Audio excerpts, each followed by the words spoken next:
Hello friends, very good morning. Welcome back to 19th July daily Hindu news analysis. Friends, ఈరోజు మనము Hindu news paper 19th July Hindu news పేపర్లో publish అయినటువంటి important ఆర్టికల్స్ని తీసుకుని మనం ఈ వీడియో అనాలిసిస్ అయితే చేస్తామండి. Like for both prelims and as well as mains పర్స్పెక్టివ్లో ఉపయోగపడేటువంటి ఇంపార్టెంట్ పాయింట్స్ని కూడా మనం డిస్కస్ చేయడం అయితే జరుగుతుంది. ఎస్ ఫ్రెండ్స్, బేసికల్లీ మనకి ఈ క్లాస్ యొక్క పీడిఎఫ్ వచ్చేసి మనకి ఏంటి అని అంటే మన యాప్లో ఎల్టీఎక్స్ క్లాసెస్ అని చెప్పేసి మన యాప్ ఉందండి. You can download it from our play store. So మీరు ప్లే స్టోర్ నుంచి అయితే కనుక డౌన్లోడ్ అయితే చేసుకోవచ్చు ఎల్టీఎక్స్ క్లాసెస్ అని చెప్పి సెర్చ్ చేసి, so that you can get this app. దీంట్లో మనకి ఫ్రీ పీడిఎఫ్స్ అని చెప్పేసి ఒక కోర్స్ని అయితే కనుక మనం పెట్టాము. ఈ కోర్స్ అండర్లో మరి మీరు ఏంటి అని అంటే ఈ యొక్క పీడిఎఫ్ అప్లోడ్ అవుతుంది. అక్కడి నుంచి మీరు దీన్ని అయితే కనుక డౌన్లోడ్ చేసుకోవచ్చు. Yes, okay friends. So the name of the app is LTX classes. Yes, let us see the agenda అండి. అసలు ఈవేళ ముందు మనము ఏమేమి ఆర్టికల్స్, ఇంపార్టెంట్ ఆర్టికల్స్ డిస్కస్ చేయాలి అనేటువంటి ఎజెండా అయితే చూద్దాము. But before seeing the agenda, let me clarify one thing. మనము Delhi edition of the Hindu news paper నుంచి ఆర్టికల్స్ని తీసుకుని ఇక్కడ మనం అనాలిసిస్ అయితే చేస్తున్నామండి. Let us see the first point. First article చూద్దాము. 2 new Supreme Court judges take oath of office. This is a continuation to yesterday's article అండి. నిన్న మనకి ఏంటి అని అంటే 2 judges have been appointed and now the judiciary is, Supreme Court is functioning to its fullest strength అని చెప్పారు కదా. So దానికి సంబంధించినటువంటి కంటిన్యూషన్ అనమాట ఇది GS paper 2 polity Supreme Court అండర్లోకి మనకి ఈ ఆర్టికల్ అయితే కనుక వస్తుంది. దెన్ నెక్స్ట్ ఇంపార్టెంట్ ఏంటి అని అంటే కనుక Amit Shah calls for action against the drug syndicates. So drug abuse, drug ట్రాఫికింగ్కి సంబంధించినటువంటిది అండ్ అలాగే vulnerable sections of the society effect అవ్వడం గురించి మనకి ఏంటి అని అంటే ఈ ఆర్టికల్ని మనం అయితే డిస్కస్ చేయాలి. జిఎస్ పేపర్ 2లో మనం స్టడీ చేస్తాము. GRSE bags the 840 crore deal to build the ocean research ship అని చెప్పేసి మనకైతే కనుక రీసెంట్గా న్యూస్లోకి వచ్చిందండి. ఇది బోత్ మనకి GS paper 2 and as well as even GS paper 3 అండర్లో కూడా మనము so environment, oceans, conservation, so research and development దాని అండర్లో మనం అయితే దీన్ని స్టడీ చేయాలి. So then next one, Ursula von der Leyen reelected as the European Commission president అని చెప్పేసి మనకి న్యూస్లో వచ్చింది. ఇది జిఎస్ పేపర్ 2 ఇంటర్నేషనల్ రిలేషన్స్. దాంట్లో స్పెసిఫిక్గా international organisations or regional organisations such as European Union గురించి మనం దీన్ని చూసుకుంటాం. What is the role of the finance commission? Friends, finance commission మీద సిరీస్ ఆఫ్ ఆర్టికల్స్ అయితే పబ్లిష్ అవుతూనే ఉంటున్నాయి రోజును. There four very very important for this year mains and as well as the next year prelims as well. So ఇది మనకి GS paper 2 పాలిటీలో మనం దీన్ని study చేసుకుంటాము. Yes, and then last but not the least, so editorial, India and a case for strategic autonomy అని చెప్పేసి మనకైతే article publish అయింది. ఇది మనకి జిఎస్ పేపర్ 2 ఇంటర్నేషనల్ రిలేషన్స్లో మనం దీన్ని ఎడిటోరియల్ అయితే కవర్ చేసుకోవాలి. ఎస్ ఫ్రెండ్స్, ఇది మనకి ఇవాళ మనం డిస్కస్ చేయాల్సినటువంటి agenda. Now let us start the detailed explanation of each and every article. But before going to the detailed explanation, there was a small announcement to friends. So UPSC General Studies Prelims cum Mains classes అయితే కనుక మనం అయితే కనుక start అయితే అయ్యాయండి. Live plus recorded classes అయితే run అవుతున్నాయి. దీనికి మనం ఛార్జ్ చేసేది వచ్చేసి మనకి ఫీ వచ్చేసి 30,000 రూపీస్ ఫ్రెండ్స్. ఒకేసారి 30,000 పే చేయలేము అనుకున్నటువంటి వాళ్ళు ఈఎంఐ 5,000 పర్ మంత్లో కూడా పే చేసుకోవచ్చు. ఈ కోర్సు మీకు ఏంటి అని అంటే కనుక లైఫ్ టైం వ్యాలిడిటీ తోటి వస్తుంది. Unlike the outside institutes where 6 months or 9 months మాత్రమే వ్యాలిడిటీ పెట్టేటువంటి లేకుండా మనం ఏంటంటే లైఫ్ టైం వ్యాలిడిటీ అయితే ప్రొవైడ్ చేస్తుంటాం మనం. అండ్ ద ఫీ వచ్చేసి మనకి ఈ రెడ్యూస్డ్ ఫీ వచ్చేసి valid up till 31st July వరకు మాత్రమే ఫ్రెండ్స్. ఇక్కడ స్క్రీన్ మీద కనిపించేటువంటి నెంబర్కి మీరు కాంటాక్ట్ చేస్తే మన ఎక్స్పర్ట్ టీం మిమ్మల్ని ఎడిక్వేట్గా గైడ్ అయితే చేస్తారు.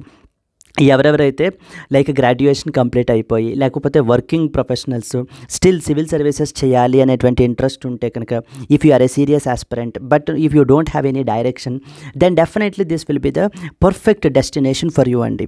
So you can contact this number for more information. And అలాగనే మనకి ఏంటి అని అంటే జిఎస్ పేపర్స్ ఒకటే కాదు కదా, ఆప్షనల్ కూడా కావాలి కదా. సో దానికి సంబంధించి మన దగ్గర అన్ని పాపులర్ ఆప్షనల్స్ అవైలబుల్ అయితే ఉన్నాయి. PSIR, pub ad, sociology, anthro, Telugu literature మొత్తం అన్ని ఆప్షనల్స్ కూడా ఉన్నాయండి.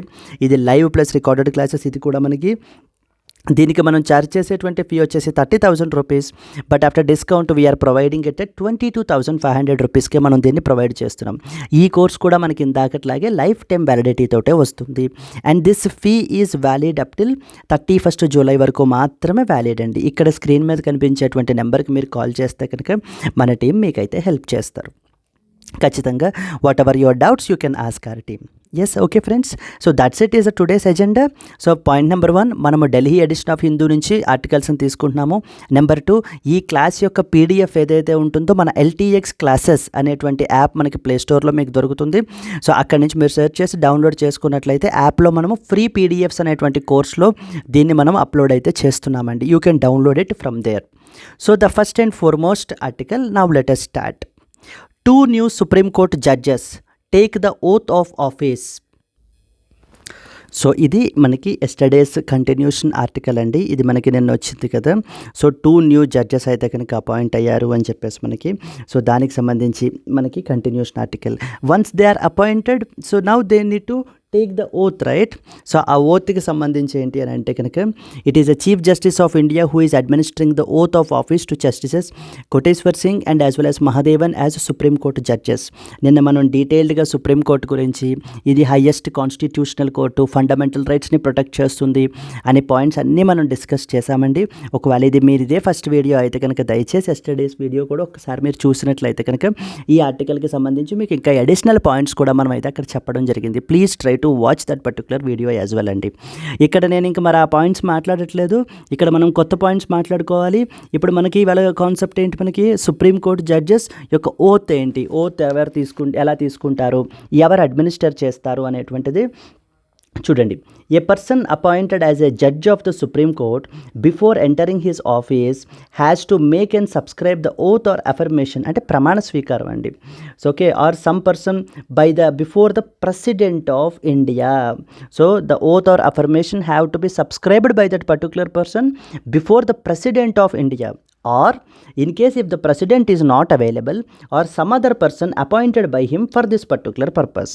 So ఈ యొక్క పర్టికులర్ ప్రెసిడెంట్ ఒకవేళ అవైలబుల్ లేకపోతే కనుక honourable president, so he will appoint somebody else to take care of this particular purpose. And వాళ్ళ ముందు మనకి ఏంటి అని అంటే ఈ యొక్క న్యూలీ అపాయింటెడ్ జడ్జెస్ ఎవరైతే ఉంటారో వాళ్ళ ఇదిలో వాళ్ళ ప్రజెన్స్లో ఏంటంటే ఓత్ అనేటువంటిది తీసుకోవాలి. Here it is chief justice of India Chandrachud is administering the oath of office to justices Koteshwar Singh and as well as Mahadevan as Supreme court judges. So this is one important point that you have to understand. So before whom they will administer, so before who will administer the oath, it is the president of India who will administer the oath. And how many judges are there now? 34 judges, complete sanctioned strength తోటి మనకి ఏంటంటే ఇప్పుడు judiciary supreme court అయితే function అవుతోంది. So the backlog of cases ఏవైతే ఉంటాయో అవి reduce అవ్వడానికి మనకి అవకాశాలు చాలా ఎక్కువ ఉన్నాయి, because it is working to its fullest స్ట్రెంగ్త్తో వర్క్ అవుతుంది కాబట్టి. సో దెన్ అలాగే ఓత్ గురించి తెలిసినటువంటి వాళ్ళు మీరు టెన్యూర్ గురించి కూడా ఒక ఇంపార్టెంట్ పాయింట్ మాట్లాడాలండి. సో కాన్స్టిట్యూషన్ ఆఫ్ ఇండియా ఎటువంటి టెన్యూర్ ఫిక్స్ అయితే చేయలేదు. సో లైక్ 3 years 4 years అని చెప్పేసి ఎటువంటి టెన్యూర్ని ఫిక్స్ అయితే చేయలేదు. You need to be very clear with that point అండి. The constitution has not fixed the tenure of a judge of Supreme Court, but however it makes some following provisions. Point number 1, he holds the office until he or she attains the age of 65 years. 65 years of age వచ్చేంత వరకు కూడా మనకేంటి అని అంటే ఆ particular person supreme court judge కింద function అవుతారు. అంతే తప్ప కాన్స్టిట్యూషన్ 3 years వర్క్ చేయాలి, 4 years ఫంక్షన్ చేయాలి అని చెప్పేసి ఎటువంటి ఫిక్స్డ్ టెన్యూర్ని మెన్షన్ అయితే చేయలేదు. అండ్ సెకండ్ ఇంపార్టెంట్ పాయింట్, మరి మనం నిన్న అపాయింట్మెంట్ చూసాము, ఈవేళ ఓత్ చూసాము. ఇన్ కేస్ ఏదైనా ఒకవేళ ఒక జడ్జి రిజిగ్నేషన్ సబ్మిట్ చేయాలి అనుకుంటే ఎవరికి సబ్మిట్ చేయాలి? Please be very clear. He can resign his office by writing it to the president of India. President of ఇండియాకి అయితే కనుక మనకి తన యొక్క రిజిగ్నేషన్ సబ్మిట్ చేసి he can resign from his office అండి. This was another important point you are expected to know. Then at the same time third important point ఏంటంటే, so ఒకవేళ because of due to some other grounds, so మనకి ఏంటి అని అంటే judge of supreme కోర్ట్ని remove చేయాల్సి వచ్చింది అనుకోండి. So then ఎవరు రిమూవ్ చేస్తారు అని అంటే కనుక it will be removed by he can be removed from his office by the president of India but upon the address of the parliament. So upon the address of the parliament both the houses have to pass, and upon the address of the parliament So they will recommend it to the president, and now president will remove the judge of a Supreme Court from his office. Yes, so these are some of the important points with respect to from the prelims పర్స్పెక్టివ్లో కూడా మనకు అడిగే chances ఉంటాయండి. And at the same time mains పర్స్పెక్టివ్లో కూడా next వచ్చేసి ఎలా అడుగుతారు అని అంటే కనుక, so the procedure that is involved in the judges appointment. So ఒక జడ్జ్ యొక్క అపాయింట్మెంట్ గురించి అడగచ్చు, లేకపోతే ఎన్జేఏసీ అని చెప్పేసి నిన్న మనం మాట్లాడుకున్నాం కదా, నేషనల్ జ్యుడిషియల్ అపాయింట్మెంట్స్ కమిషన్, దాని గురించి మనకు అడిగేటువంటి అవకాశాలు ఉంటాయి. నేషనల్ జ్యుడిషియల్ అపాయింట్మెంట్స్ కమిషన్ గురించి, అండ్ ఓత్ ఎవరు అడ్మినిస్టర్ చేస్తారు, నెక్స్ట్ వచ్చేసి టెన్యూర్ ఏంటి. సో ఇలాంటివి బేసిక్ బేర్ మినిమం పాయింట్స్ అండి that you are expected to know. So okay, so these are the important points with respect to this article. Supreme court గురించి నేను additional points కూడా చెప్పాను అక్కడ పర్టికులర్ ఉన్న వీడియోలో. సో దయచేసి అది కూడా చూడండి ఒకవేళ మీరు ఇదే ఫస్ట్ వీడియో అయితే కనుక. Yes friends, yes. Now let us go to the next important article. Amit Shah calls for action against the drug syndicates. So drug trafficking అనేటువంటిది మన కంట్రీలో చాలా ఎక్కువ ప్రివలెన్స్ అయితే ఉందండి. సో మన కంట్రీలో ఈ యొక్క డ్రగ్ ట్రాఫికింగ్ని కంప్లీట్గా ఎలిమినేట్ చేయడానికి ఒక ఇంపార్టెంట్ ఇనిషియేటివ్ని అయితే తీసుకొచ్చారు. That is known as Manas అంటారనమాట. మనాస్, MANAS, మనాస్. మనాస్ అంటే మదక పదార్థ నిషేధ్ అసూచన కేంద్ర అని చెప్పేసి అయితే ఒకటి ఎస్టాబ్లిష్ చేశారు. అండ్ యాజ్ వెల్ యాజ్ ఒక టోల్ ఫ్రీ నెంబర్ని, హెల్ప్ లైన్ కూడా ఇచ్చారు, 1933 అని చెప్పేసి. సో ఎవరైనా కూడా మీకు మీ చుట్టుపక్కల ఏరియాస్లో, మీ సరౌండింగ్ ఏరియాస్లో ఇన్ కేస్ మీకు డ్రగ్ ట్రాఫికింగ్ చేస్తున్నటువంటి మీకు ఏవైనా అనుమానాలు కానీ ఎనీ సస్పిషన్స్ ఉంటే కనుక మీరు ఈ యొక్క హెల్ప్ లైన్ నెంబర్కి కాల్ చేయడం కానీ, లేకపోతే వీళ్ళ యొక్క ఈ మనాస్ పోర్టల్కి వెళ్ళి లేదా మొబైల్ యాప్లో కానీ వీళ్ళు ఏంటి అని అంటే కనుక మనము అప్డేట్ అయితే చేయొచ్చు అనమాట. We can share this anonymous information like regarding the drug ట్రాఫికింగ్కి సంబంధించినటువంటి విషయాలు, అలాగనే డ్రగ్ అబ్యూస్కి సంబంధించి, డ్రగ్ డీ అడిక్షన్కి సంబంధించి, రీహాబిలిటేషన్ గురించి ఏమైనా కన్సల్టేషన్ చేయాలి అని అన్నా కూడా మనం ఏంటి అని అంటే కనుక ఈ యొక్క మనాస్ అప్లికేషన్ ద్వారా మనకి ఏంటంటే ఇచ్చేస్తున్నారు అని చెప్పేసి మనం అయితే కనుక తెలుసుకోవాలి. ఇక్కడ very important point. The main objective of this particular MANAS centre is to control the drug trafficking, to eliminate the drug trafficking, and also to provide the rehabilitation, reduce the drug abuse, and as well as the de addiction. So డీ అడిక్షన్ని చేయడానికి కూడా మనకి ఏంటి అని అంటే కనుక ఈ యొక్క ఇనిషియేటివ్ని అయితే తీసుకోబడింది. In that context you are expected to know some important points with respect to drugs related. చూడండి, so what was the name of the center name, helpline center name? That is Manas.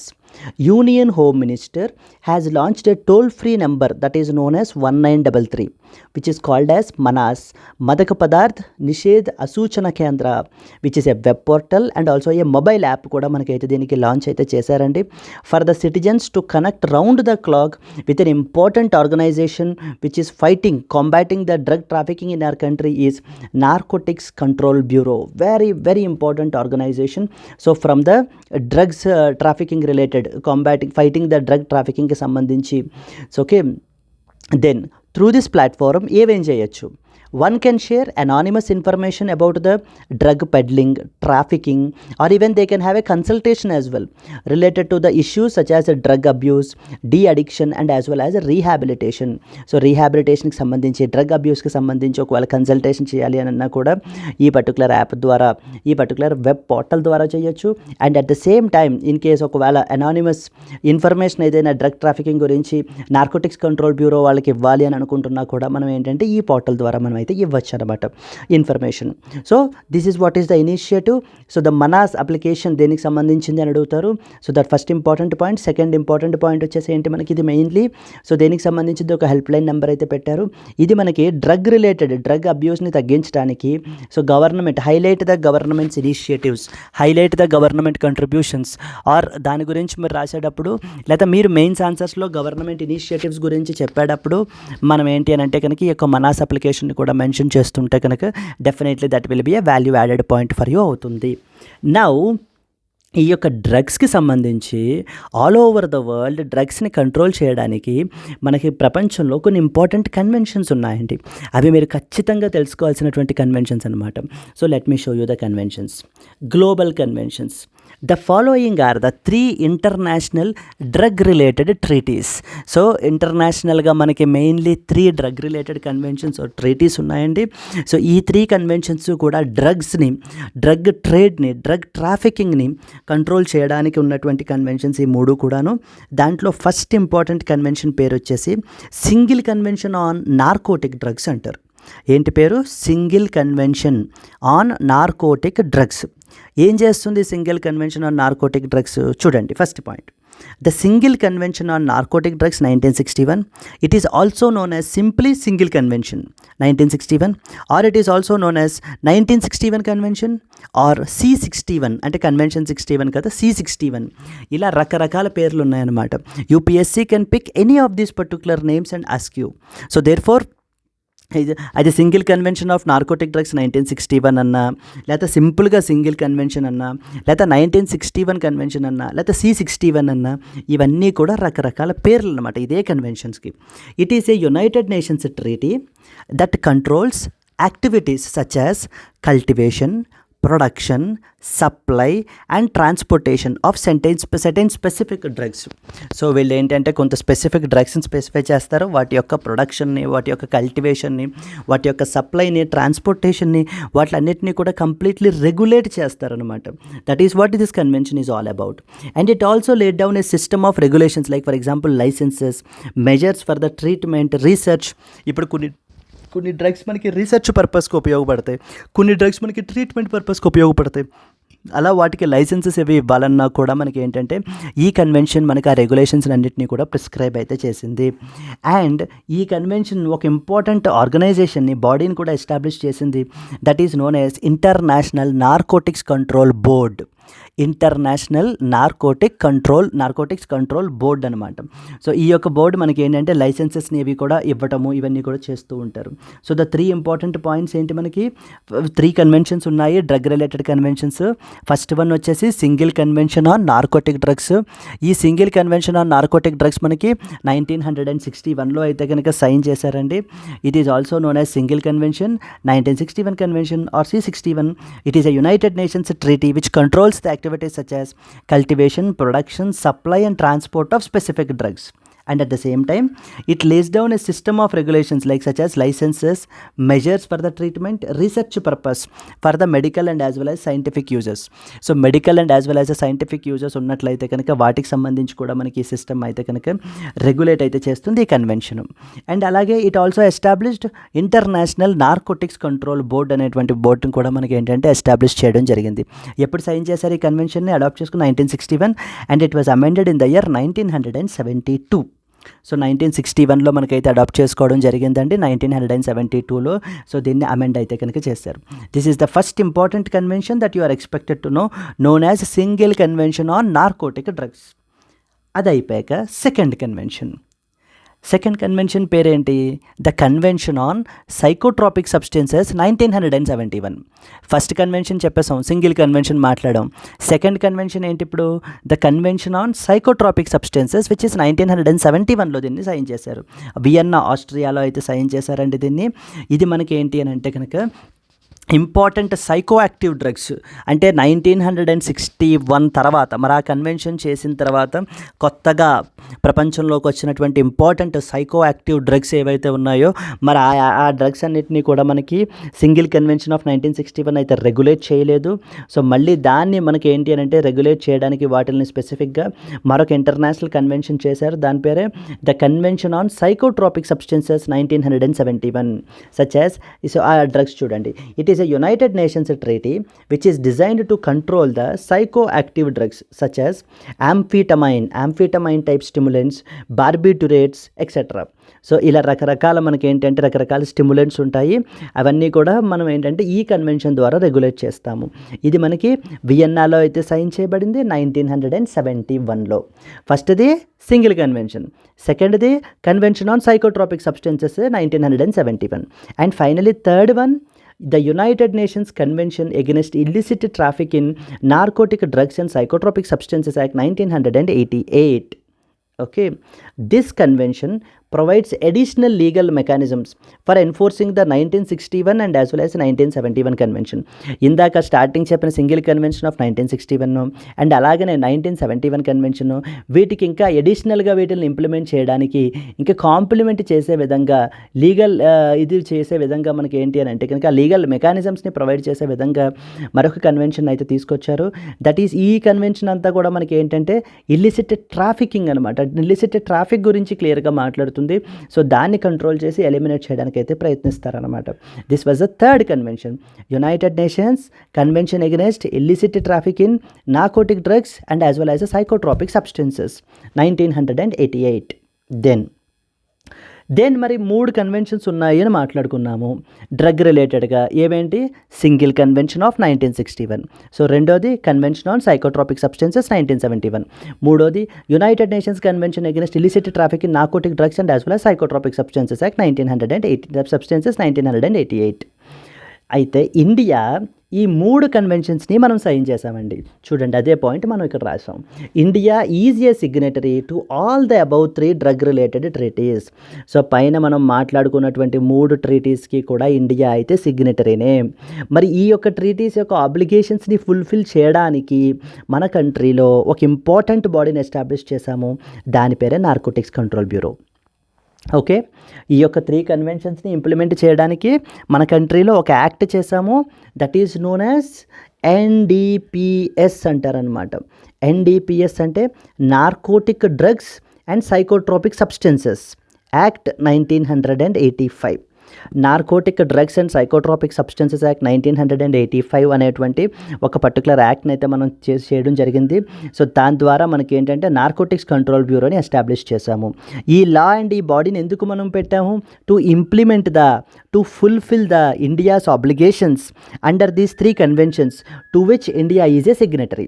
So India మరి కన్వెన్షన్స్కి signatory కాబట్టి ఆ యొక్క కన్వెన్షన్స్కి సంబంధించినటువంటి ప్రొవిజన్స్ని మన కంట్రీలో కూడా మనం ఇంప్లిమెంట్ చేయాలి అని అనుకున్నాం. కాబట్టి మనం ఏంటి అని అంటే కనుక ఈ యొక్క నార్కోటిక్స్ కంట్రోల్ బ్యూరో అనేటువంటి బాడీని మనం పెట్టాము. And very important body friends this is.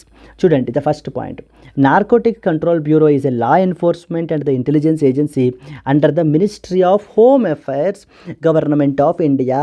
Friends, very important this one. ఇది మనకి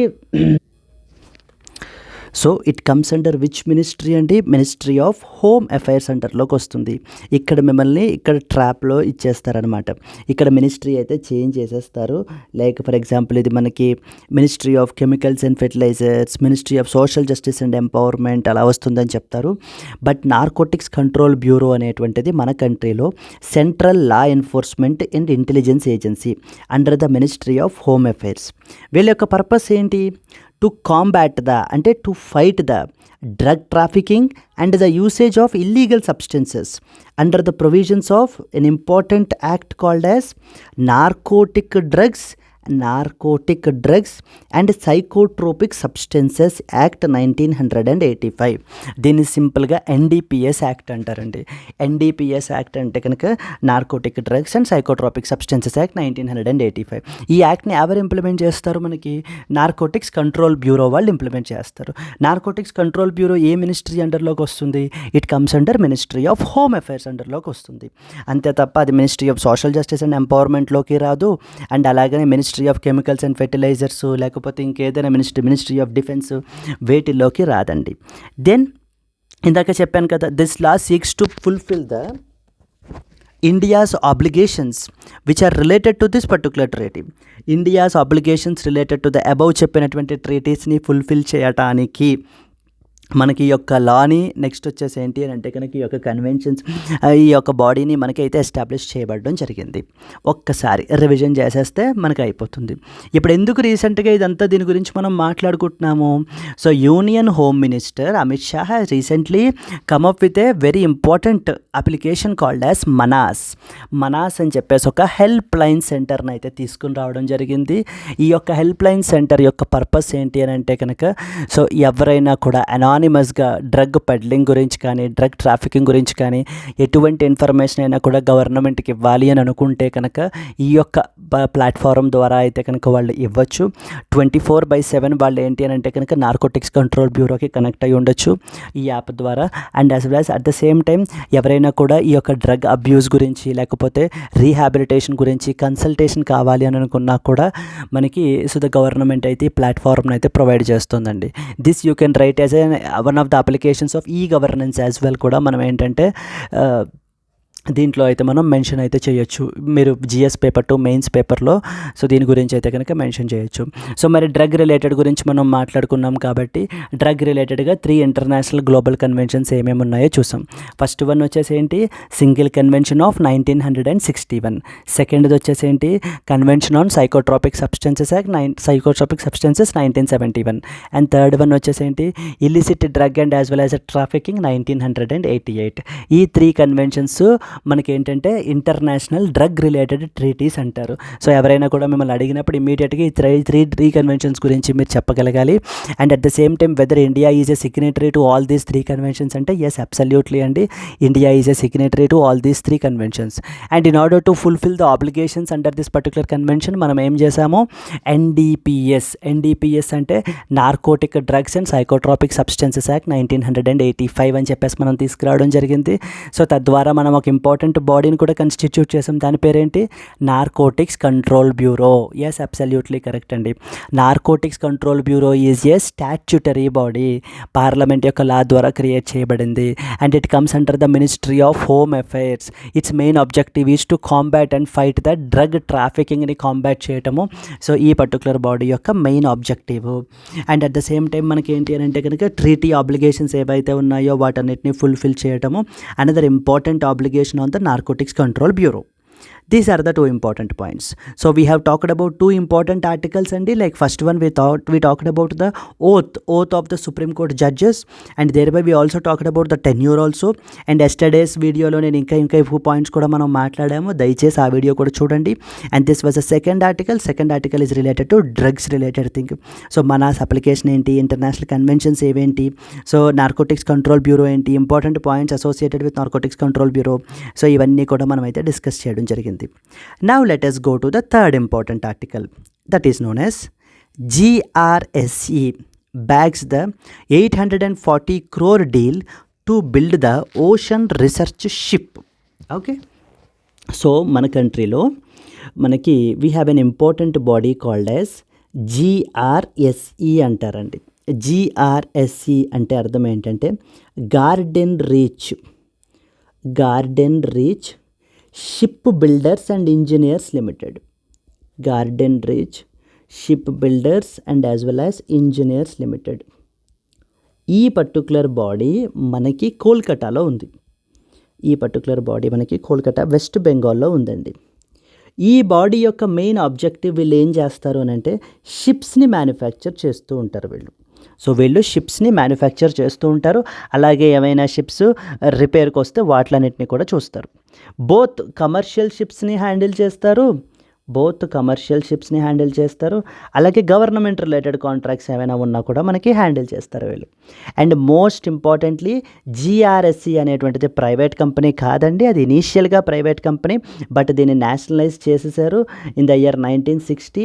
and it is a defence PSU, defence public sector undertaking అనమాట ఈ యొక్క Garden Reach Ship Builders and Engineers Limited అనేటువంటి company. Garden Reach Ship Builders and Engineers Limited అనేటువంటి defence PSU నా private company నా, it was a defence PSU headquartered in Kolkata west Bengal.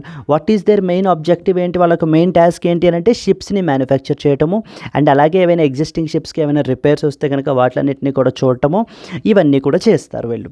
అది వీళ్ళ యొక్క పర్పస్. అండ్ అలాగే ఈ మధ్యన వీళ్ళు షిప్స్ని ఎక్స్పోర్ట్ చేయడం కూడా అయితే కనుక స్టార్ట్ చేయడం చేశారండి. అండ్ ఇది డిఫెన్స్ PSU మనకి. నౌ అయితే వీళ్ళకి ఒక కాంట్రాక్ట్ అయితే వచ్చిందనమాట. ఎంత contract, around 800 crores contract deal అయితే కనుక వచ్చింది. ఈ పర్టికులర్ కాంట్రాక్ట్ డీల్ ప్రకారంగా మనకి ఓషన్ రీసెర్చ్ షిప్ని అయితే ఓషన్ రీసెర్చ్ వెజల్ అంటారు, నథింగ్ బట్ షిప్. ఈ యొక్క ఓషన్ రీసెర్చ్ వెజల్ని అయితే ఒకటి తయారు చేసి ఇవ్వాలట వీళ్ళకి. 800 crore డీలు. ఎవరిచ్చారు వీళ్ళకి డీల్ని, NCPOR సో ఓకే, NCPOR అంటే అర్థం ఏంటి? National centre for polar and ocean research. National centre for polar and as well as ocean research. Yes, ఈ యొక్క NCPOR వాళ్ళు అంటే మనకి ఆర్కిటిక్లోని అంటార్కిటిక్లోని మనకి రీసెర్చ్ స్టేషన్స్ ఉన్నాయి కదా. Like for example we have Bharati అని చెప్పేసి, లేకపోతే we have Maitri. Okay, and at the same time మనకి అంటార్కిటిక్లో ఉన్నాయి ఈ రెండు కూడా మనకి అంటార్కిటికాలో ఉన్నాయి. And at the same time we have Himadri అని చెప్పి రీసెర్చ్ స్టేషన్ మనకి ఆర్కిటిక్లో ఉందన్నమాట. ఈ రీసెర్చ్ స్టేషన్స్ అన్నిటినీ కూడా చూసుకునేటువంటి బాధ్యత, ఆ రెస్పాన్సిబిలిటీ మనము ఈ యొక్క NCPORకి ఇవ్వడం జరిగింది. NCPOR అంటే National centre for polar and as well as ocean research. National centre for polar and ocean research. ఇప్పుడు మరి వీళ్ళు ఈ రీసెర్చ్ యాక్టివిటీస్ అవి క్యారీ అవుట్ చేస్తుంటారు కదా ఒక NCPOR వాళ్ళు. మరి వీళ్ళకి షిప్స్ అవసరం అయ్యాయి, ఒక రీసెర్చ్ వెజల్ అయితే అవసరం అయిందంట. అందుకని చెప్పేసి మనకి ఏంటి అని అంటే కనుక అరౌండ్ 840 crore డీల్ అయితే కనుక విత్ GRSE వాళ్ళకి కాంట్రాక్ట్ అయితే ఇచ్చారు. మాకు ఇలా షిప్ని మ్యానుఫ్యాక్చర్ చేసి ఇవ్వండి, డిజైన్ చేసి ఇవ్వండి అని చెప్పి. ఇన్ ద నెక్స్ట్ 42 monthsలో మనకి ఏంటి అని అంటే కనుక వీళ్ళు ఈ యొక్క షిప్ని మ్యానుఫ్యాక్చర్ చేసి NCPOR వాళ్ళకి అయితే అందజేస్తారు. అది మనకి రీసెర్చ్ యాక్టివిటీస్ని క్యారీ అవుట్ చేయడానికి, అలాగే ఎగ్జిస్టింగ్ సైంటిస్ట్ని, సో ద న్యూ స్టూడెంట్స్ని కూడా ట్రైనింగ్ అది ప్రొవైడ్ చేయడానికి కూడా ఉపయోగిస్తారట ఆ పర్టికులర్ షిప్ని. సో ఇన్ దిస్ కాంటెక్స్ట్ మనకి ఇప్పుడు ఈ 3 ఆర్గనైజేషన్స్ గురించి తెలుసుకోవాలి. So that is the first one is GRSE, Garden Reach Ship Builders and Engineers Limited గురించి తెలియాలి. సెకండ్ వన్ వచ్చేసి NCPOR, national centre for the Polar and as well as ocean Research. ఈ రెండింటి గురించి మనం తెలుసుకోవాలండి.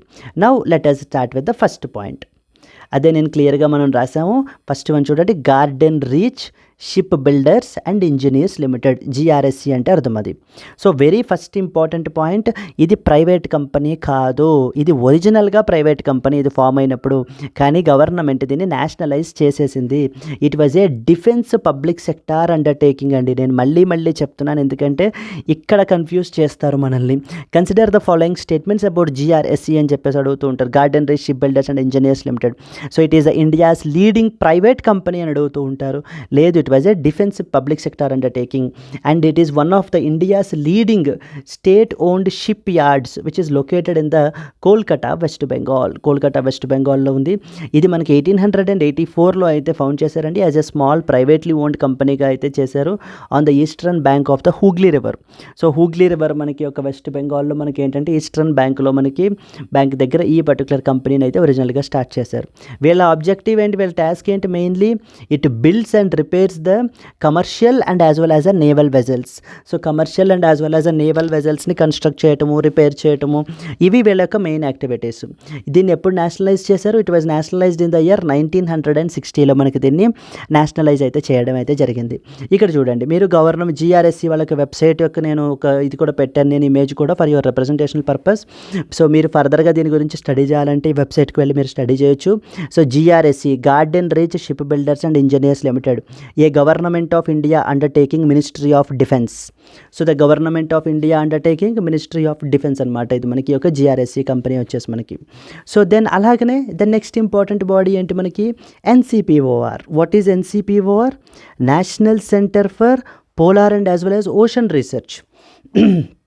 National centre for polar and as well as ocean Research, ఈ body ఏంటో చూద్దాం. It was established as an autonomous research and development organisation which comes under Ministry of Earth Sciences. Very important అండి. National centre for polar and ocean Research అనేటువంటిది మనకి ministry of Earth Sciences అండర్లో మనకు వస్తుంది. Even at times UPSC has started asking you origins of the organisations. అసలు మనకి ఇది ఏం బాడీ, ఎప్పుడు ఫార్మ్ అయింది, లైక్ ఏ మినిస్ట్రీ అండర్లోకి వస్తుంది, ఏమైనా ఒకవేళ 2 ఆర్గనైజేషన్స్ని మర్జ్ చేసేసి ఒక బాడీ పెట్టుంటే కనుక ఏ వేట్లు మర్జ్ చేసి బాడీ పెట్టారు, ఇలా రూట్స్కి వెళ్ళిపోతున్నారు అనమాట. సో కాబట్టి you need to be very clear with respect to this things. So because these are all specifics, ఇంత టఫ్గా అడుగుతారా అంటే అడుగుతారండి. బికాజ్ ఎందుకంటే టఫ్ ఎప్పుడు మనకు తెలియకపోతే టఫ్, తెలిస్తే ప్రతిదీ ఈజీయే. సో లైక్ వైజ్ కాబట్టి ఏంటి అని అంటే కనుక ఈ విధమైన స్పెసిఫిక్స్ తోటి మనం నేర్చుకోవాలి. సో ప్రిలిమ్స్ని అస్సలు అండర్ ఎస్టిమేట్ చేయకండి. Prelims is the biggest burden to majority of the candidates. So if you see around 10 lakh people రాస్తున్నప్పుడు only 10,000 people are only qualifying the prelims and going to the mains. So that clearly shows that how big the barrier is. So మీరు ఎంత స్పెసిఫిక్గా తెలుసుకుంటే విషయాలు మీకు అంత ఉపయోగపడతాయి. ఓకేనా? సో ఇది NCPOR అంటే National centre for polar and as well as ocean research అంటారు. ఇది మనకి మినిస్ట్రీ ఆఫ్ ఎర్త్ సైన్సెస్ అండర్లోకి వస్తుంది. 1998లో మనకి పర్టికులర్ బాడీ అయితే ఫామ్ అయింది. ఈ యొక్క బాడీ యొక్క ఎర్లియర్ నేమ్ వచ్చేసి National centre for Antarctic and ocean Research అనేవాళ్ళు. సో బట్ కానీ దాన్ని మనం ఏంటి అని అంటే National centre for polar and as well as Ocean రీసెర్చ్గా మనం మార్చేయడం జరిగింది. It is the India's premier research and development organisation or institution which is responsible for country's research activities in the polar and southern ocean rims. So main responsibility ఏంటి? Management and as well as upkeep of the India's Antarctic research bases, that is Maitri and as well as Bharati, అంటే nothing but మన research stations అనమాట. And as well as the Indian Arctic basin, that is Himadri Arctic basin వచ్చేసి Himadri, and as well as the Maitri and as well as Bharati or Antarctic research stations. Even Maitri 2 అని చెప్పేసి కూడా కొత్త new research station అయితే కనుక propose చేశారండి. Down the line అది కూడా మనకి కన్స్ట్రక్ట్ అయితే చేస్తారు ఇన్ అంటార్కిటికా, మైత్రి 2 అనమాట. So here you can see the website of the NCPOR, national centre for polar and as well as ocean research వాళ్ళ యొక్క వెబ్సైట్ని మీరైతే చూడొచ్చు. So for more and more information you can go visit this particular website and you can read the about NCPOR so that you can get the other important points కూడా మీకు అయితే తెలుస్తాయి. This is another important article that you are expected to know. So therefore GRSE ఏంటి, next వచ్చేసి NCPOR ఏంటి, అసలు ఈ contract పరిస్థితి ఏంటి, so GRSE related important points, NCPOR related important points అన్నీ కూడా మనం అయితే కవర్ చేసేయడం అయితే జరిగింది ఇక్కడ. Clear right? Yes. Now let us go to the next one. Ursula von der Leyen re-elected as European Commission President. So friends, international regional organizations అనేటువంటివి కూడా, ఇంటర్నేషనల్ అండ్ రీజనల్ ఆర్గనైజేషన్స్ అనేటువంటివి కూడా మనకి ఎగ్జామ్ పాయింట్ ఆఫ్ వ్యూలో very important. As part of that మనకి ఏంటంటే Ursula von der Leyen అని చెప్పేసి మనకి ఏంటంటే she got re-elected as the European Commission president. So European Union అనేటువంటిది ఒక రీజనల్ బ్లాక్. సో మనకి ఈ యొక్క రీజనల్ బ్లాక్లో మనకి ఏంటి అని అంటే కనుక ఇంపార్టెంట్ మనకి డిఫరెంట్ డెసిషన్ మేకింగ్ బాడీస్ ఉంటారండి. ఆ డెసిషన్ మేకింగ్ బాడీస్లో వన్ ఆఫ్ ద బాడీ ఏంటంటే యూరోపియన్ కమిషన్ అనమాట. So European Commission, European Central Bank, European Parliament, so ఇవన్నీ కూడా మనకు ఉంటాయి. అలాగా చూడండి, యూరోపియన్ కమిషన్ అనేటువంటిది మనకి యూరోపియన్ యూనియన్కి ఒక ఎగ్జిక్యూటివ్ ఆర్మ్ లాగా మనకి ఏంటి అని అంటే ఫంక్షన్ అయితే చేస్తుందట. European Commission acts as the executive arm of the European Union and it is responsible for what? Day to day functioning of the European Union.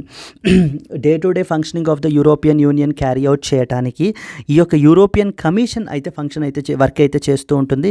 And it is mainly responsible for the European Union యొక్క functioning, day to day administrative related activities అన్నీ కూడా మనకి ఈ యొక్క body అయితే చూస్తుంది అనమాట. Executive arm ఆ పేర్లోనే ఉంది కదా, తీసుకున్నటువంటి treaties, it is considered as the guardian of the treaties signed. ఏమేమైతే యూరోపియన్ యూనియన్ అండర్లో సైన్ చేస్తారో వాటన్నిటిని ఇంప్లిమెంటేషన్ చేసేటువంటి పర్టికులర్ బాడీ కూడా మనకి ఈ యొక్క యూరోపియన్ కమిషనే. యూరోపియన్ కమిషన్తో పాటుగా కూడా there are other important bodies అండి. లైక్ ఫర్ ఎగ్జాంపుల్ చూడండి, the other important decision making bodies of the European Union or European Parliament, European Council, European Central Bank, the Council of European Union and the Court of Justice of the European Union. Yes, these are the other important decision making bodies of the European Union. European Union అనేటువంటిది ఒక regional body మనకి. So ఈ యొక్క regional బాడీలో important decision making bodies అయితే ఉంటాయి ఫర్దర్గా. So like for example మీరు యునైటెడ్ నేషన్స్ ఆర్గనైజేషన్ తీసుకున్నారనుకోండి, United Nation General Assembly, United Nation Security Council, United Nation Trusteeship Council, so ఇలా ఎలా ఉంటాయో మనకి ఈ యొక్క యూరోపియన్ యూనియన్లో అలా ఉంటాయన్నమాట. యూరోపియన్ యూనియన్లో మనకి యూరోపియన్ పార్లమెంట్ ఉంటుంది, European Council, European Commission, the Council of European Union and the Court of Justice of European Union. Even మనకి GS పేపర్ 2 ఇంటర్నేషనల్ రిలేషన్స్లో కూడా మెయిన్స్కి సంబంధించి so organizational structure of European Union అడిగిన సందర్భాలు కూడా UPSC చాలా ఉన్నాయి. అప్పుడు మీరు ఈ పాయింట్స్ అన్నీ కూడా మీరు మెన్షన్ అయితే చేయాలి. Yes. So therefore European Commission మరి రీసెంట్గా ప్రెసిడెంట్ అయితే కనుక ఎలక్ట్ అయితే మరి రీఎలెక్ట్ అయితే అయ్యారు కాబట్టి you are expected to know this particular point as well అండి. So the lawmakers at the European Parliament on Thursday re-elected the Ursula von der Leyen to a second 5-year term as the president of European Union's Executive Commission.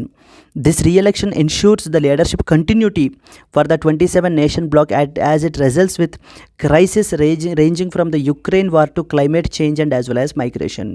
So Ursula von der Leyen re-elected as European Commission President. This is another important point you are expected to know. So then this point మనం ఇప్పటికి ఎన్ని points cover చేసాం మనము? Ursula van European commission గురించి ఏంటో చూసాము, National centre for polar and as well as ocean Research గురించి ఏంటో చూసాము.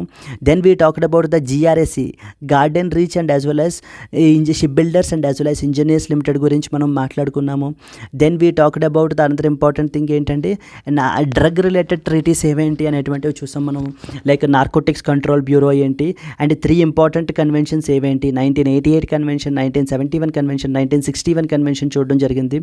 Then we talked about Manas application గురించి ఒక డిస్కషన్ అయితే మనం చేయడం జరిగింది, మనాస్ అప్లికేషన్ గురించి.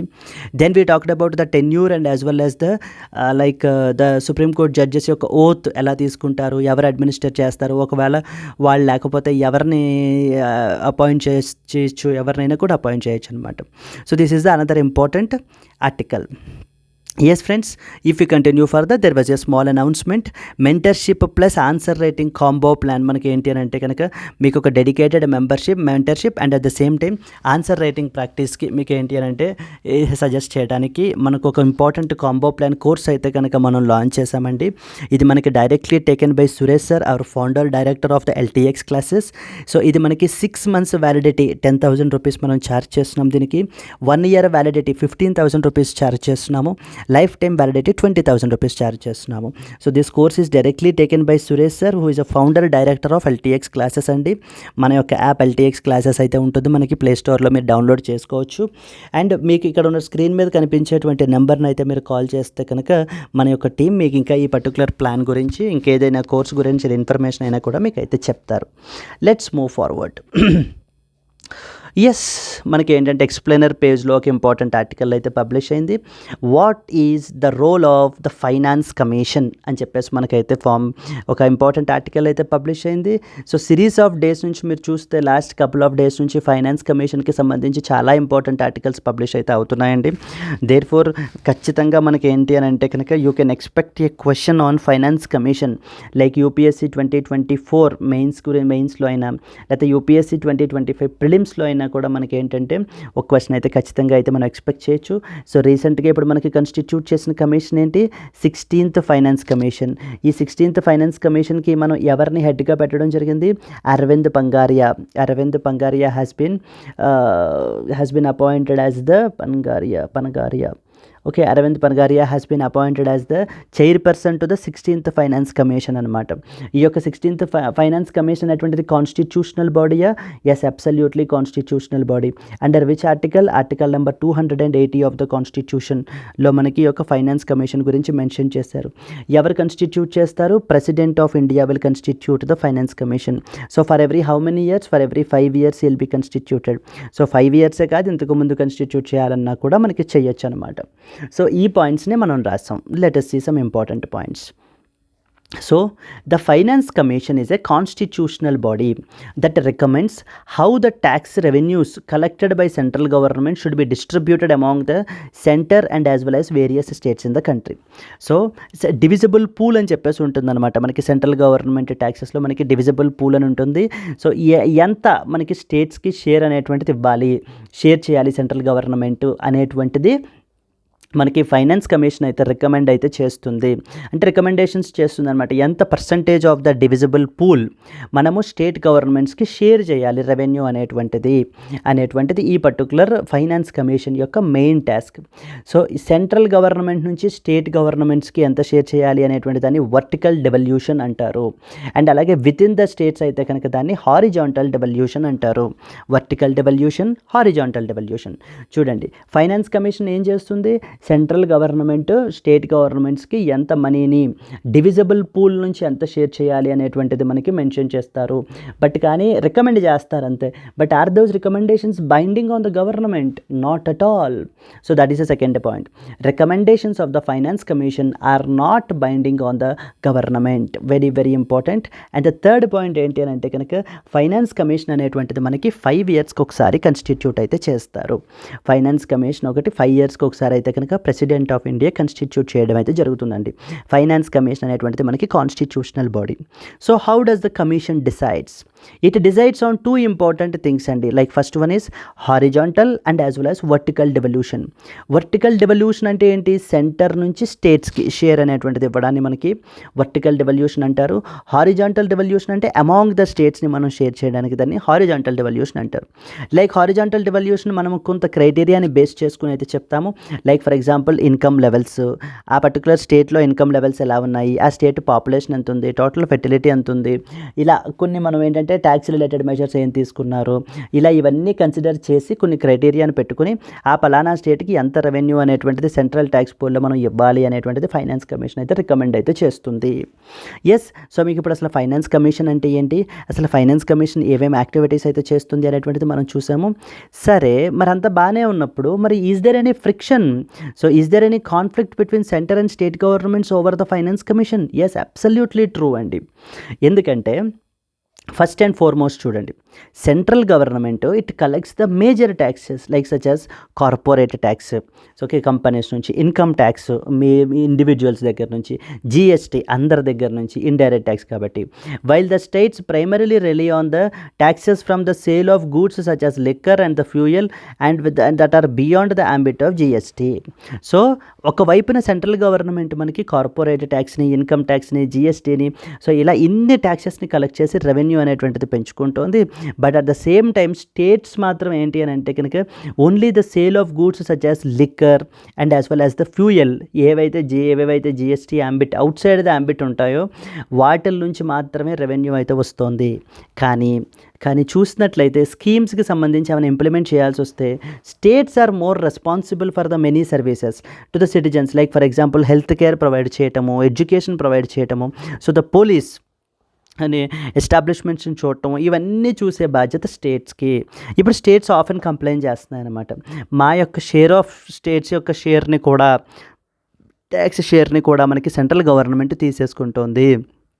But on the other side స్టేట్స్కి బర్డన్ అనేటువంటిది పెరిగిపోతుంది. సో మేము బికాస్ మోర్ అండ్ మోర్ సర్వీసెస్ని ఇంప్లిమెంట్ చేసేటువంటిది ఆన్ గ్రౌండ్ మేము అని చెప్పి స్టేట్స్ అయితే కంప్లైంట్ చేస్తున్నాయి. కాబట్టి మాకు ఫైనాన్స్ కమిషన్లో ఎక్కువ గ్రాంట్స్, ఎక్కువ మాకు షేర్ అనేటువంటిది మాకు వచ్చేలాగా చేయాలి అని చెప్పి స్టేట్స్ అయితే డిమాండ్ అయితే చేస్తున్నాయండి. సెకండ్ పాయింట్ ఏంటంటే అసలు ఫైనాన్స్ కమిషన్ చెప్పిన రికమెండేషన్స్ కంటే ఎక్కువ షేర్ చేయటం అనేటువంటి దాన్ని పక్కన పెడితే అసలు అట్లీస్ట్ ఫైనాన్స్ కమిషన్ రికమెండ్ చేసింది కూడా మాకు సెంట్రల్ గవర్నమెంట్ ట్యాక్సెస్ షేర్ చేయట్లేదా రెవెన్యూ మాకు అని చెప్పి స్టేట్స్ ఆర్గ్యూ చేస్తున్నాయి. States are arguing that the centre is not even sharing the amount of the funds which are recommended by the finance commission. Like for example 38% was devolved against the 41%. అంటే central divisible పూల్లో మనకి 41% share ఇమ్మనమని finance commission recommend చేస్తే even the central government has given just 38% only అని చెప్పేసి మనకి central గవర్నమెంట్ని criticise చేస్తున్నాయన్నమాట states. ఈ పర్టికులర్ ఆర్టికల్లో మనకి ఈ పాయింట్స్ అన్ని మెన్షన్ చేయడం జరిగిందండి. అండ్ అలాగనే ఇంకొకటి ఇంపార్టెంట్ పాయింట్ ఏంటంటే జనరల్గా సెంట్రల్ గవర్నమెంట్ ఏం చేస్తుంది అని అంటే cess and as well as సర్చార్జెస్ని పెంచేస్తుంది. Cess and as well as surcharge ద్వారా రెవెన్యూని కలెక్ట్ చేస్తుంది. సెస్ అండ్ సర్చార్జ్ డివిజిబుల్ పూల్లోకి రావు. మరి ఎప్పుడైతే డివిజిబుల్ పూల్లోకి రావో అవి స్టేట్స్తో షేర్ చేయాల్సిన అవసరం లేదు. అంటే ఎప్పుడైనా ఫైనాన్స్ కమిషన్స్ ఒకవేళ ఎక్కువ రెవెన్యూ షేర్ చేయాలి స్టేట్ గవర్నమెంట్స్ తోటి అని అన్నా కూడా ఈ యొక్క సెస్ అండ్ సర్చార్జెస్ని పెంచుకుని ద గవర్నమెంట్ ఏం చేస్తుందంటే ఇక్కడ లాస్ ఉందంతా కూడా అక్కడ అయితే కనుక వాళ్ళు కవర్ చేస్తున్నారు. Cess and surcharge should also be added under the ambit of the divisible pool. So ఈ రూట్ ద్వారా గవర్నమెంట్కి ఈ రూట్ ద్వారా ఎక్కువ మనీ రెవెన్యూ అనేటువంటిది వస్తుంది అని చెప్పి మనకి ఇక్కడ స్టేట్స్ అయితే ఆర్గ్యూ చేస్తున్నాయి అని చెప్పి మనకి ఈ యొక్క ఆర్టికల్లో అయితే హైలైట్ అయితే చేస్తున్నారండి.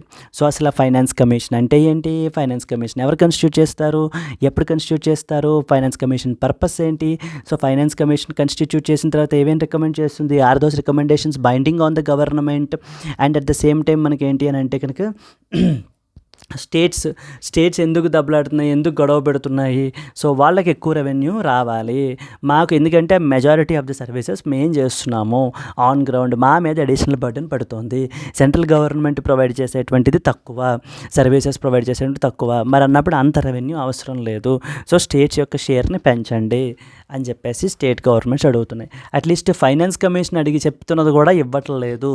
And at the same time cess and surcharge route తీసుకుని మనకి ఏంటంటే డివిజిబుల్ పూల్లోనే రాకుండా స్టేట్స్ తోటి ఆ మనీని షేర్ అయితే చెయ్యట్లేదు అని చెప్పి స్టేట్స్ అన్నీ కూడా ఆర్గ్యూ చేస్తున్నాయండి. ఓకేనా, I hope you have understood, మీకు అర్థమవుతోంది అని చెప్పేసి నేను అనుకుంటానండి. If this was your first class please do like and do watch our other videos అండి. ఆల్రెడీ ఎగ్జిస్టింగ్ డైలీ చూస్తున్నటువంటి వాళ్ళు please again like and as well as comment, because your likes and as well as comments only shows me that you are with me. So then అప్పుడు నేను ఏంటంటే ఇంకా ఎఫెక్టివ్గా మనం చెప్పడానికి, ఇంకా మనం ముందుకెళ్ళడానికి అవకాశాలు ఉంటాయి. మోర్ అండ్ మోర్ ఫీచర్స్ని మనం దీంట్లో ఇన్కార్పొరేట్ చేయడానికి కూడా మనం అయితే ప్రయత్నించవచ్చండి. But again it all depends upon your own love and as well as dedication towards your goal. Yes friends, so then at the same time మనకి ఒక హిందూ న్యూస్ పేపర్ అనేటువంటిది యూపీఎస్సీ అనాలిసిస్, యూపీఎస్సీ పర్స్పెక్టివ్లో very very important అండి. Around 50% of the questions మనకి అందులోంచే మనకైతే cover అవుతాయి. But however the rest other 50% వచ్చేసి మనకి ఏంటి అని అంటే కనుక like will be on to press information bureau, down to earth, Indian express, ఇలాంటి ఆర్టికల్స్ నుంచి మనకైతే పబ్లిష్ అవుతాయి. సో వీటిల్ని కవర్ చేయడానికి అంటే ద సెకండ్ హాఫ్ ఆఫ్ 50%ని కవర్ చేయడానికి, ఎందుకంటే ఫస్ట్ 50% ఎలాగో ఇక్కడ కవర్ చేసుకుంటున్నాం కదా హిందూ న్యూస్ అనాలిసిస్లో, సెకండ్ 50%ని కవర్ చేయడానికి మనకి ఈ యొక్క press information bureau, down to earth వీటిని కవర్ చేయడానికి we come up with the most comprehensive current affairs course అయితే మనకి రన్ అవుతోందండి ఆల్రెడీ. ఇది మనకి డైలీ లైవ్ క్లాసెస్ అయితే రన్ అవుతున్నాయి and I'm the person who was taking the classes. So నేను డైలీ లైవ్ క్లాసెస్ అయితే కనుక తీసుకుంటున్నాను ఈ పర్టికులర్ దాని మీద. ఇక్కడ మనకి ఏంటంటే ఇలా మిగతా వాటిల్లో ఉన్నటువంటివన్నిటినీ కూడా మనము స్టడీ అయితే చేస్తున్నాము, ఇక్కడైతే డిస్కషన్ అయితే చేస్తున్నామండి. సో డైలీ లైవ్ క్లాసెస్ ఉంటాయి, ఇందులో మీకు daily, weekly and monthly PDFs కూడా ఇవ్వబడతాయి. అండ్ అలాగనే క్లాస్ నోట్స్ ఏదైతే ఉంటుందో ఆ క్లాస్ నోట్స్ కూడా మనకి ఏంటి అని అంటే నేను మీకు పీడిఎఫ్గా ప్రొవైడ్ చేయడం అయితే జరుగుతుంది. For example let me show you a small PDF sample అనేటువంటి చూపిస్తాను మీకు, so that you will come to know where was the sample. Yes, this was the sample. Yes, so చూడండి ఇది మనకి ఏంటంటే ఎస్టర్డేస్ క్లాస్ వీడియో అనమాట. ఇది yesterday's notes ఇదంతా కూడా మనకి. సో ఇదంతా కూడా నిన్న మనం డిస్కస్ చేయడం అయితే జరిగింది. ఇంపార్టెంట్ పాయింట్స్ అన్నీ కూడా మనము ఈ పీడిఎఫ్ని ఇలా మనం యాప్లో అయితే కనుక అప్లోడ్ అయితే చేస్తాము. సో తద్వారా మనకి ఏంటంటే మీరు ఇది కూడా రెఫరెన్స్ కింద యూస్ చేసుకోవచ్చు. మార్నింగ్ హిందూ కవర్ చేసుకుంటారు, నైట్ వచ్చేసి ఏంటి అని అంటే కనుక ఈ పీడిఎఫ్ని కవర్ అయితే చేస్తారండి. అండ్ లాస్ట్లో నేను ఇలా క్వశ్చన్స్ కూడా ఇవ్వడం అయితే జరుగుతుంది, వాటిని మనము రివిజన్ అయితే కనుక చేస్తాం, లైక్ మీకు ఎంతవరకు అర్థమైంది అనే దాన్ని బట్టి. సో తద్వారా నాకు ఏంటంటే మనం ఇంకా ముందుకి ఇంకా స్పీడప్ చేసి ఎక్కడికక్కడ కోర్స్ కరెక్షన్స్ చేసుకుంటూ ముందుకెళ్తాం. In fact that is the need of the hour కాబట్టి. Yes, so that's it friends. మనకి ఏంటంటే వీక్లీ అండ్ మంత్లీ క్విజెస్ని ఆర్గనైజ్ చేస్తాము, yearly compilations and revision before prelims కూడా మనకు ఉంటుంది.